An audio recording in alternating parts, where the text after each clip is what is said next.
Ohleth of Garden State Kitchen. We're going to find out why she's starting this new business and more about this strong lady. Hi, Kris. Hi, Tina. Thanks for having me today. So let's go straight to it. You're making a big career change. Can you update me on what you were doing and what you're doing now? Absolutely. Well, for quite a few years, I had been in the business of environmental permitting. And, essentially it's, an interesting but relatively mundane type of desk work. And really wanted to follow my passion. And that's always been the local food sector, either facilitating it or kind of making it happen directly through my own hands. And so I realize my strengths lying in being the support for people. I am starting a new initiative. It's a project called Garden State Kitchen, which is a shared commercial kitchen space to be located in Orange, New Jersey. Over 3,000 square feet of shared commercial kitchen space, also event space, culinary classes, training programs, community space, everything to really facilitate a whole culinary entrepreneur. Will be opening our doors later this year in 2017. So very excited about that new initiative and hoping to see many of you there. Can you go and tell me a little bit more what it is about food, to pick that so specific? What is it about food or the doing that brought you to the idea of a commercial kitchen? Well, kind of through my various different food positions, whether it be working on a local organic farm, working for a local baker, a local chef, understanding what their challenges are and looking at their supply chain, it became evident pretty quickly that commercial kitchen space was a real kind of gating issue for a lot of entrepreneurs who wanted to start up but had a hard time breaking ground because they didn't have the capital or the wherewithal to build themselves a kitchen. And so we're looking for that type of facility. And so I found through various readings and soul searching about entrepreneurship that a true entrepreneur really goes to meet the needs of something in the community that's needed. And so to me, I knew I wanted a food business. I looked to see where I could be of service, and it just seemed like the perfect fit. You answered one of my following questions, which was going to be, why not be the food person? But that makes a lot of sense. Yeah. How close are you? So you're going to open in 2017. Have you found a space? I have. Very excited to say. Oh, that's so great. In the Valley Arts District of Orange. It is, just like I said, about just over 3,000 square feet. Received my preliminary zoning permit last week. So getting underway with permitting, architects, construction over the next 6 months or so.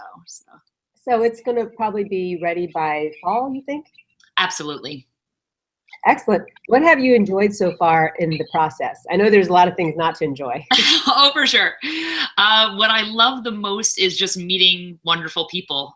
If not for this initiative, I never would have met you, Tina, as well as so many other people who are, inside and outside of the food space. And, like you, just committed to community, committed to women, committed to fitness. All these people end up at the nexus of food because food is the common denominator we all share. No matter what, we all eat. So I'm so glad you're not one of those people who are like, oh, food is fuel, when we know food is more than fuel. Exactly. Yeah. Can you tell me more about, I know you themselves that. I don't know if they really believe it. But Exactly. I know you're big into working out's not the right word. You like strength. Yes. Tell me how you found that, because we share some of the same people that we admire in the fitness industry in terms of the fitness inspirations. So I want to know about what got you into strength, what kind of workouts you enjoy. Tell me. Yeah, absolutely. Well, it all started when my brother-in-law, who is about 15 years older than me, got his first weight set. He was living in our home with my sister, and I was, of single digit age, maybe 8 or 9 years old, and he was, 20 or so, and got a weight bench and some some free weights in our basement. And I was super curious about it and started lifting, at a very young age, started riding his little elliptical trainer and his stair climber, and like just really fell in love with putting on music and getting lost in the intensity of a workout. And so, it's been decades, and just something I just totally love. That's interesting. So you got into lifting early. You haven't was there ever a point where you get burned out? I think, I go through, just like cycles where some things are more interesting than others, but there's always one type of, whatever fitness pursuit I'm usually obsessed with at the time. Like one time I ran a half marathon, one time I was training for a powerlifting competition. And then, I'll go through like 9 or 10 months of intensive training. And then it's like, okay, well, now I'm going to get my spin certification, and now I'm going to try CrossFit. You know what I mean? Just like, I always want to move on to another thing to challenge myself physically. That's just, I think, is so fantastic. So why did you not go into some kind of fitness career? I'm not entirely sure. And I'm not entirely sure that one day I won't. I do love it. And I do, that I'm a part-time spinning instructor, and I love that intensity and I love the connection. Part of it almost is that I don't want to taint the thing I enjoy most in my life with making it my job. And I don't know if you have thoughts or insights on that, but like how that can be. Like now, even as a spin instructor, I can never just take a spin class again. It's changed all of that for me. So I think part of it was that reticence. Like, well, I think I want to keep that just something I really just straight up enjoy. That's very intuitive. I think that is true. Once you, like you said with spin, once you teach it, you don't look at it. You don't just go in there like, oh, I just want to enjoy this. You start noticing things like Yeah. And so I'm glad where I am with workout stuff. So what, you go through different stages. Tell me what your last workout composed of and what you did. Well, Tina, and I appreciate your support, that recently I've been going through a shoulder issue, rotator cuff. Actually heard from my physical therapist just this morning. I cried a little bit when he told me that I could never do an overhead press again. Oh, I really feel like I need a second opinion about personally, but anyhow, so I've been kind of relegated to either squatting, spinning, or core workout. So this morning, I did a 45-minute spin with a core workout in advance of that. And I find it interesting. Some people have opinions about what this doctor told me, that people should never do overhead presses, that it just was not beneficial, that it was just hurts. And I tried to explain to him that there's something so deep inside of me that wants to push things over my head. And I don't I mean that totally genuinely. I love the feeling of taking something and pushing. And so I don't know if that's just like emblematic of my personality or what that is trying to get out. Yeah. But it was heartbreaking when he told me that I shouldn't ever do that type of exercise with heavy weights, when it's something that I find so satisfying, in fact, like lifting something like that. So this is a sports doctor too, right? Correct. Oh, wow. And so his argument was there are better ways to strengthen. And that's kind of unnecessary wear. But I don't know if it's just psychological or what it is that I find so satisfying about that. So bench press doesn't take the place of overhead press?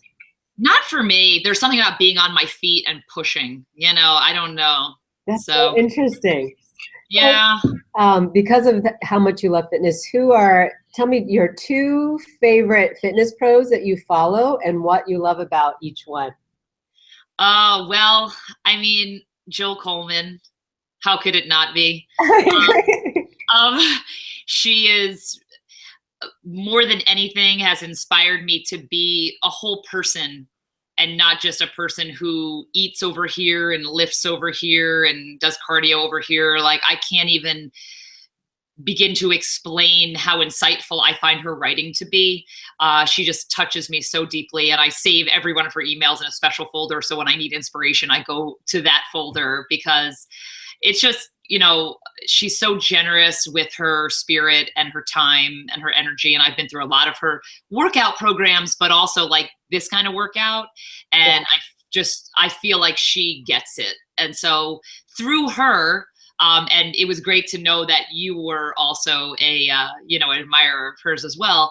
Through her, I'd have to say that Jen Sinkler, who I found is my absolute favorite, because I love her approach to unapologetically strong, to lift weights faster, to just being a badass, to being big and not being afraid of it.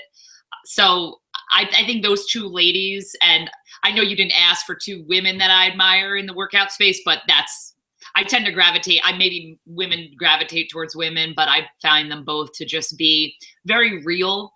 They talk about things that I can at least identify with. I think so many of us can. So, have you gone to one of their Radiance retreats? I have not, Tina. What about you? No, and I can't make this one, so I think you and I need to go to next year's. Sounds good. Sounds good. And I have one last question for you. What do you love about being a woman? Could I say everything? Because I really, truly feel that way. I'm very fortunate to be married to a wonderful, wonderful man.